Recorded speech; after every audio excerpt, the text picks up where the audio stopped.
پاکستان اور دنیا بھر میں لاکھوں دیکھنے اور سننے والوں کو ارشد شریف کا سلام۔ ناظرین، آج پروگرام میں آپ کو بتائیں گے کہ بڑے بڑے جو امیر لوگ ہوتے ہیں وہ اپنا پیسہ چھپاتے کیسے ہیں، اور اس پیسہ چھپانے کے طریقے کیا ہیں کہ نہ آپ ایف بی آر کی نظر میں آئیں، نہ کوئی آپ سے پوچھ سکے، پھر آپ یہ دعوے بھی کر سکیں کہ ایک ڈھیلے کی کرپشن نہیں کی اور ایک ڈھیلے کی کرپشن آپ ثابت کریں۔ اور ایف آئی اے نے اس حوالے سے جو ایک بڑا کام کیا ہے، پہلی دفعہ ملکی تاریخ میں ایک ایسا وائٹ کالر کرائم پکڑا ہے جس میں کہ آپ کو ای میل ریکارڈ بھی نظر آتا ہے، بینکنگ ٹرانزیکشن بھی نظر آتی ہیں،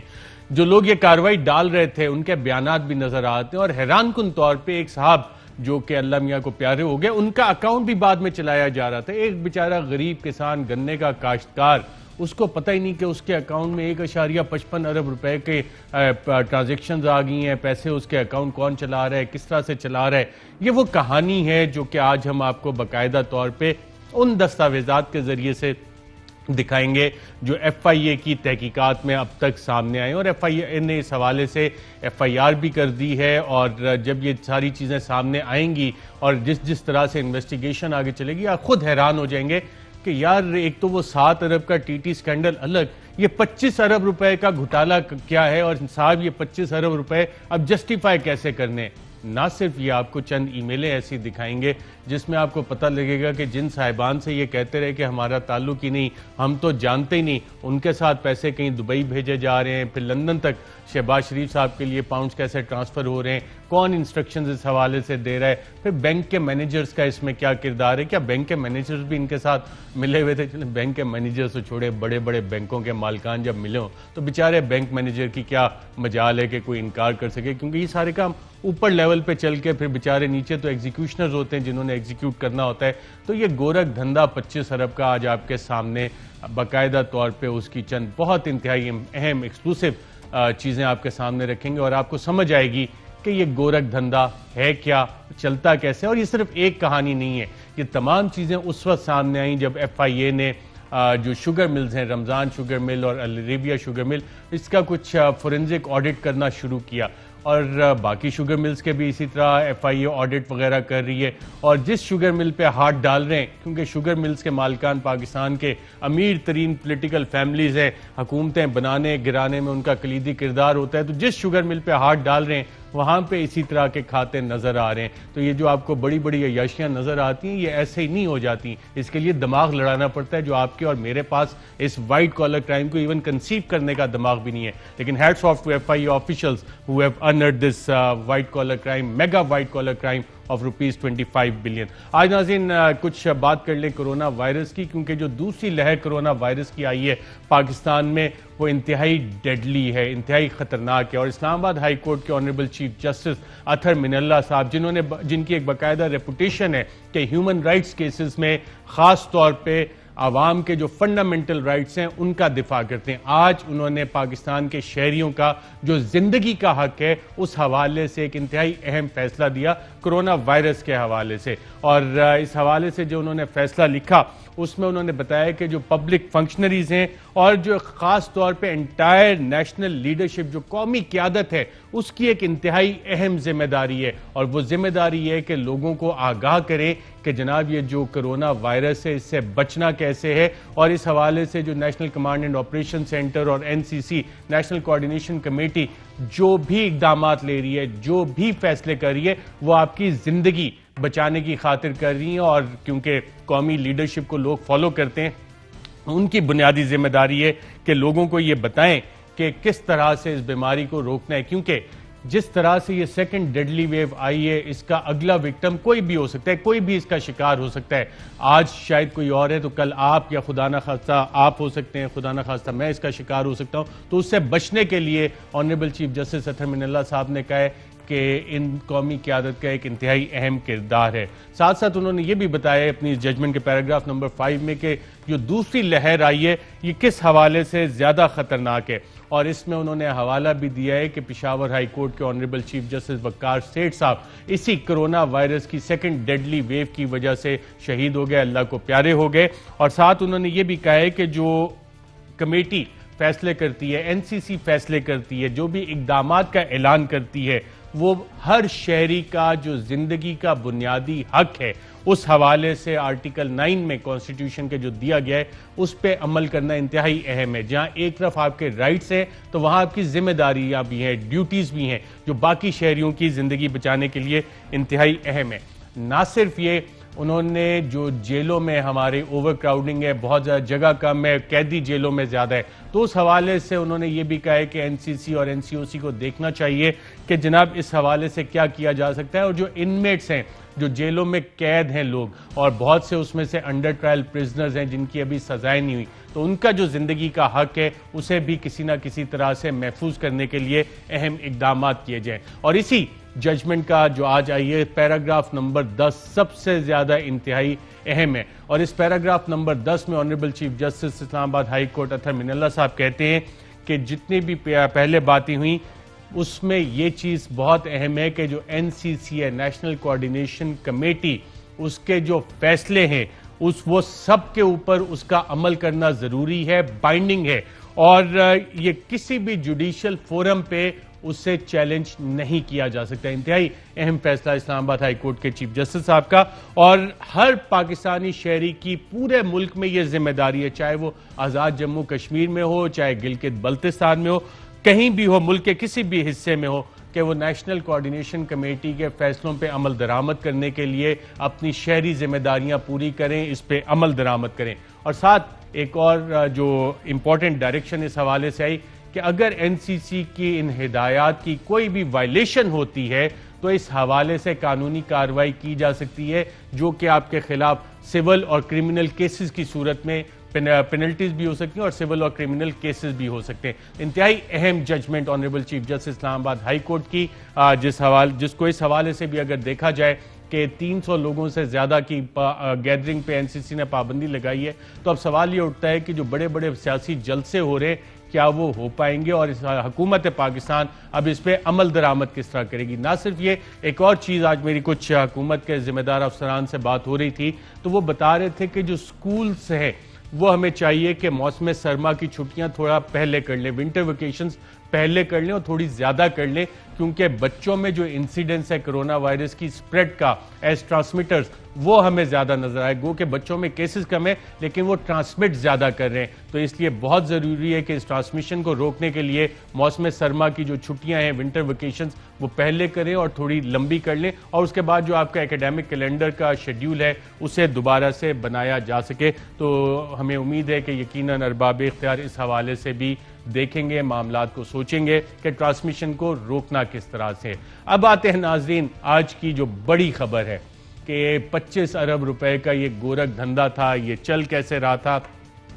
شہباز شریف صاحب, بلکہ سن ہی لیتے ہیں, شہباز شریف صاحب جو بار بار ایک دعویٰ دیتے تھے کہ ایک دھیلے کی کرپشن نہیں, تو ایک دھیلے کی تو چھوڑیں, یہ 25 ارب روپے میں کتنے دھیلے ہوتے ہیں, یہ 25 ارب روپے کہاں سے آئے, یہ غریب لوگوں کے ایک شخص جو اللہ کو پیارا ہو گیا اس کے اکاؤنٹ میں اتنے پیسے کیسے آئے, گنے کے کاشتکار جس کو علم ہی نہیں ہے اس کے اکاؤنٹ میں یہ پیسے 1.5 ارب روپیہ کہاں سے آیا, کیا کہتے رہے ایک دھیلے کے حوالے سے, آئیے دیکھتے ہیں. اگر ایک دھیلے کی کرپشن مل گئی, اگر میں اس دنیا سے چلا گیا تو میری قبر سے میری مردہ نکال کر کمبے پہ کھڑے کر دے گا. میرے قبر میں جانے کے بعد بھی اگر خدا نخواستہ میرے خلاف پبلک فنڈز میں کرپشن کا ایک دھیلا نکل آئے, پھر اولیور کرومبل کی طرح میری قبر کو نکال پر پول پہ لٹکا دیجئے گا. اگر ایک پیسے کی کرپشن آ گئی تو آپ کا ہاتھ میرا گریبان ہوگا. اگر میرے خلاف کوئی کرپشن لے آئے آدھے دھیلے کی تو I will resign immediately. اگر میرے بچوں نے خدا نہ خواستہ because of my position آدھے دھیلے کی کرپشن جو ٹھیکے اپنا ثابت کر دیں تو I will resign. جی ناظرین, آپ نے سنا سابق چیف پبلک سرونٹ, سابق خادم اعلیٰ, سابق وزیر اعلیٰ صاحب, ایک دھیلے کی. اب ایک 7 ارب کا ٹی ٹی سکینڈل تو الگ چل رہا ہے, 25 ارب میں کتنے دھیلے ہوتے ہیں, کیا آپ یہ بتا سکتے ہیں؟ اور جو شخص اس کا صحیح جواب دے گا, اگر مجھے ٹویٹر یا فیس بک پہ آپ بتائیں گے 25 ارب میں کتنے دھیلے ہوتے ہیں, تو اسے یقیناً ہم ایک کیش پرائز جو میں پروڈیوسر صاحب سے ڈسکس کر کے اناؤنس کروں گا وہ اس شخص کو دیا جائے گا جو کہ صحیح طرح سے ہمیں جواب دے کہ 25 ارب روپے میں کتنے دھیلے ہوتے ہیں. اب یہ جو ایف آئی آر نہیں کی ہے ایف آئی اے نے, اور اس میں جن اکاؤنٹس کا 25 ارب کا گھوٹالے کا ذکر ہے، یہ اکاؤنٹس تھے کس کے نام پہ، یہ چلا کون رہا تھا؟ آئیے اس کی چند تفصیلات دیکھتے ہیں اور پھر یہ جاننے کی کوشش کرتے ہیں کہ شہباز شریف صاحب دوبارہ ہسپتال گئے اور ان کی مشکلات میں اضافہ کیسے ہوتا جا رہا ہے۔ اپوزیشن لیڈر شہباز شریف کی مشکلات کم ہوتی نظر نہیں آ رہی۔ جہاں ایک طرف نیب نے ان کے خلاف ٹی ٹی سکینڈل میں بہت سے اہم ثبوت جمع کر لیے ہیں اور کیس احتساب عدالت میں ہے، وہیں ایف آئی اے نے بھی شہباز شریف کے خلاف ایک جعلی اکاؤنٹس کا نیٹ ورک پکڑنے کا دعویٰ کیا ہے۔ تحقیقات کے مطابق شہباز شریف کے خلاف احتساب عدالت میں چلنے والا کیس صرف 7 ارب روپے کا ہے، جبکہ جعلی اکاؤنٹس کیس کا اس وقت حجم 25 ارب روپے ہو چکا ہے۔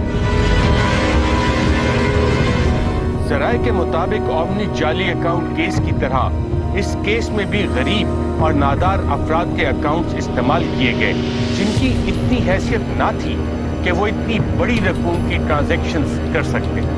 اب تک کی تحقیقات کے مطابق یہ تمام رقم کک بیکس، کمیشن، ٹیکس چوری اور سٹے کا پیسہ تھا۔ یہ تمام اکاؤنٹس ایک طرح کے کلیکشن اکاؤنٹس تھے جن میں بڑی رقم آتی تھی اور وہ بھی یا تو حوالہ اور ہنڈی کے ذریعے بیرون ملک چلی جاتی تھی یا پھر وہ رقم نکلوا کر اخراجات اور جائیداد کے لیے استعمال کی جاتی تھی۔ ذرائع کا یہ دعویٰ ہے کہ یہ تمام معلومات ایف آئی اے کو شوگر ملز کی تحقیقات کے دوران ملی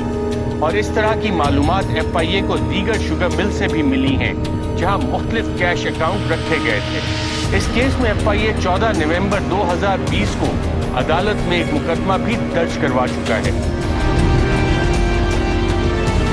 ایف آئی آر کے مطابق دوران تحقیقات ایف آئی اے کو رمضان شوگر ملز اور العریبیہ شوگر ملز کے دستاویزات سے چند ایسے جعلی اکاؤنٹس کا پتہ چلا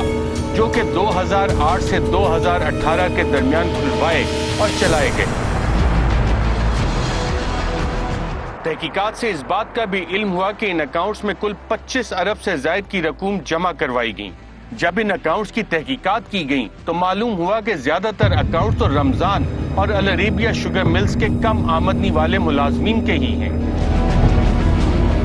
اس کے علاوہ ایک اکاؤنٹ ایک گنے کے کسان کا بھی ملا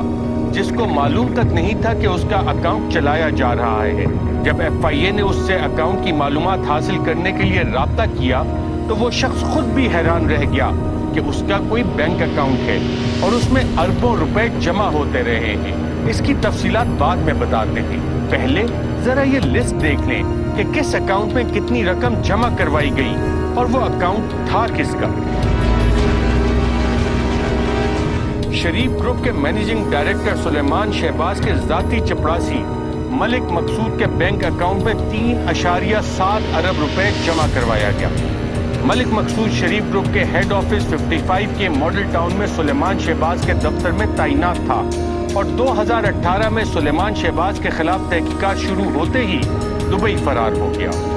اس سے پہلے ملک مقصود کا کوئی سفری ریکارڈ نہیں ملا اور نہ ہی اس سے پہلے اس کے پاس کوئی پاسپورٹ موجود تھا۔ 2008 سے 2010 کے دوران چنیوٹ کے حاجی نعیم فرنیچر والے کے کاروباری اکاؤنٹ الفقری ٹریڈر کے اکاؤنٹ میں 2.8 ارب روپیہ جمع کروایا گیا۔ ذرائع کے مطابق حاجی نعیم صاحب شہباز شریف خاندان کے فرنٹ مین مشتاق چینی والا کے قریبی دوست ہیں۔ محمد وارث نامی شخص کی کمپنی وارث ٹریڈرز اور انٹرپرائزز میں 2.5 ارب روپیہ جمع کروایا گیا۔ ذرائع کے مطابق محمد وارث صاحب مشتاق چینی والا کے ڈرائیور ہیں۔ 1.75 ارب روپیہ رمضان شوگر ملز میں چپراسی کی حیثیت سے کام کرنے والے محمد اسلم کے اکاؤنٹ میں ملے۔ رمضان شوگر مل کے کلرک اظہر عباس کے اکاؤنٹ سے 1.67 ارب روپیہ ملا۔ رمضان شوگر مل کے دوسرے کلرک غلام شیر کے اکاؤنٹ میں 1.57 ارب روپیہ جمع کروایا گیا۔